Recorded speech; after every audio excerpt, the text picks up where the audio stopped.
Okay, we're back, and a lot has not changed.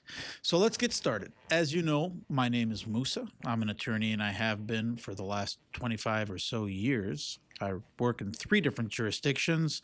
So let's talk about it. What do you think, Karen? Was that a tease? It was a tease, wasn't it? Yeah. Karen and I think it was a tease. Basically, what happened is that we sent our president overseas, had various Arab countries prostrate in front of him in an embarrassing fashion, sign a couple of memorandums of understanding, and continue the genocide in Palestine. Last week, you heard reports that Trump was considering recognizing a state of Palestine. You heard reports that he was going to demand that aid get into Gaza, and you heard reports that he was in the Middle East trying to assist in striking a greater peace deal that would include the Palestinian people. Well, none of that's true. Indeed, this was a trip to lend cover for the Israeli regime's dictator, Benjamin Nosferatu, who recently came out and said if we're going to continue the slaughter in Gaza, if we're going to continue the genocide in Gaza, if we are going to continue murdering 70% women and children in Gaza, we have to do it in a way that the world won't stop us. Because now, as you see, media has turned on Israel. And indeed, bringing in aid to slowly do the genocide is a way where the world won't stop them. So what did we leave the Middle East with? A bunch of memorandums of understanding, okay? So no money has been spent. A bunch of orders of jets from Qatar, who's going to either order Boeings or Airbuses to begin with. They buy about 160 Boeings a year, so their order of 200 Boeings, that's what, 40 more than their normal order that they have for their airlines. Okay. And they left with a jet. Apparently a 13-year-old jet that the Turkish president already said no thanks to when they offered it to him.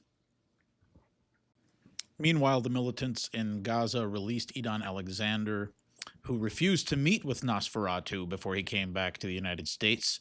And I guess that was just a gesture of goodwill. But in any event, I think it fell on deaf ears. So now what? Now Israeli forces have launched a ground operation into whatever is left of Gaza, as you can see. And the world is taking notice. So what now is to take note and follow the genocide scholars. Dutch genocide scholars came out and said that this is absolutely a genocide that is happening in Palestine. Israeli researcher Raz Siegel even said that anyone who doesn't recognize this as a genocide is someone that I no longer respect.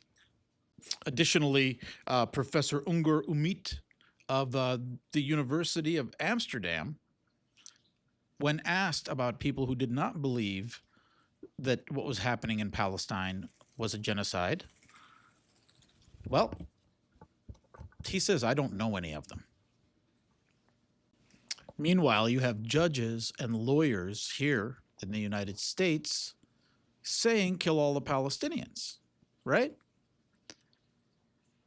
We have people out there already doing all of the things that consist of a genocide, that are precipice to the genocide, and you still have people denying it.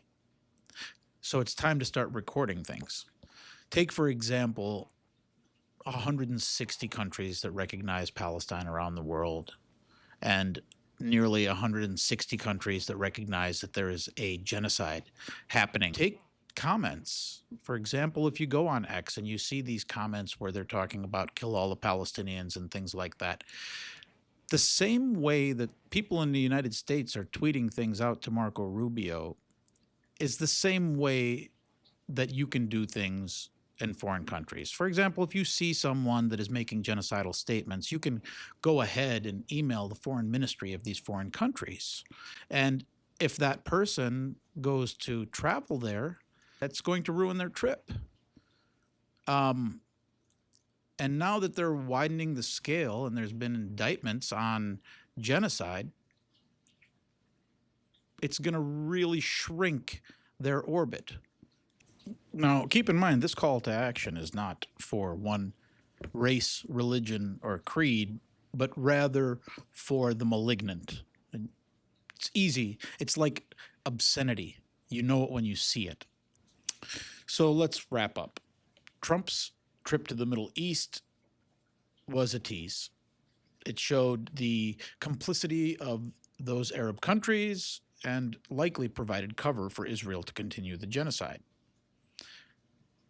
Additionally, we know that we're calling it a genocide now because researchers and scholars are no longer talking about Israel's genocidal acts, but rather the genocide that is happening. And if you look at the most recent Dutch report, you'll see that almost all the scholars, even Israeli scholars, have concluded that, yes, there is a genocide in Palestine. And the distractor in chief is doing everything that he can to make sure that everyone is always confused. So we have the distractor in chief having you worried about the 6 kids across the country that want to play transgender sports rather than the 60,000 that have been murdered in Palestine.